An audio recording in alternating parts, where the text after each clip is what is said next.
still pleased that what we knew all along from the day it passed, that Proposition 8 is unconstitutional, so it's not going to stand in the long run. We know that. It's disappointing that those poor people are standing in there waiting for the right to do something very simple, which is marry the person they love, and they once again can't do it today.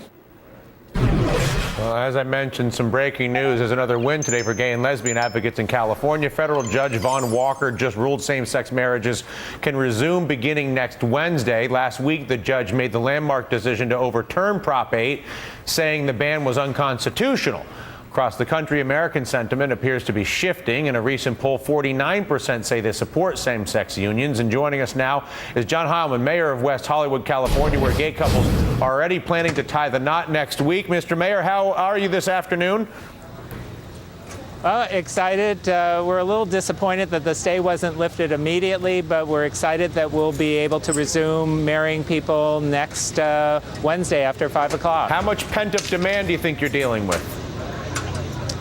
I think there is a lot of demand, probably a little bit less than there was 2 years ago, but I think we've been getting a lot of calls. I know the county's been getting a lot of calls as well, and I think people realize that this may be a window of opportunity. They got to seize it right away, so they're going to probably be lining up next Wednesday to get their licenses. We're going to see if we can work with the county to issue licenses as soon as the stay is lifted. And is there any, upon a marriage under these circumstances, is there any barrier at that point to sharing benefits and all the tax and benefits, all the other aspects of the legal aspects of a marital agreement? Well, the federal government still doesn't recognize same-sex marriage for many purposes. So there are lots of federal rights and federal benefits and federal responsibilities that don't come along with this marriage. But that's a fight that we're going to continue to wage and that other people continue to wage as well. But in terms of the basic marital relationship that you would have in the state of California, you get all the same state rights, all of the state responsibilities that any other married couple would get. So I'm going to ask your opinion here.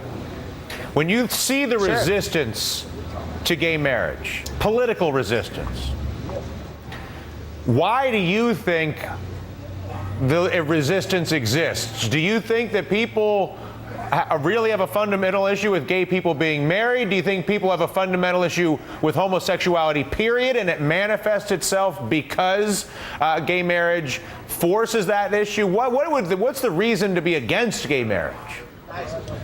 I think there's some of that. I think there are people who don't like gay people. We know that. There are people who don't like same-sex marriage. There are also people who try to capitalize on these things for their own political purposes. I think by and large, Americans are pretty fair people. And if they saw all the couples that I had an opportunity to see and marry when same-sex marriage was legal, they saw how long they were together, how committed they were. I think most Americans would say, what's wrong with allowing those people to have the same responsibilities and the same benefits and, frankly, some of the same headaches that every other couple has when they get married? How do you think if I rolled out a counter proposal, instead of legalizing gay marriage, I came out with a counter proposal that outlawed heterosexual marriage? I think people would be pretty outraged about that. You think that one would fly? All right, well, I'll keep that to myself. No, I don't think so. I probably shouldn't even be saying that on TV. Mayor John Heilman from West Hollywood, thank you so much for the conversation this afternoon. Thank you.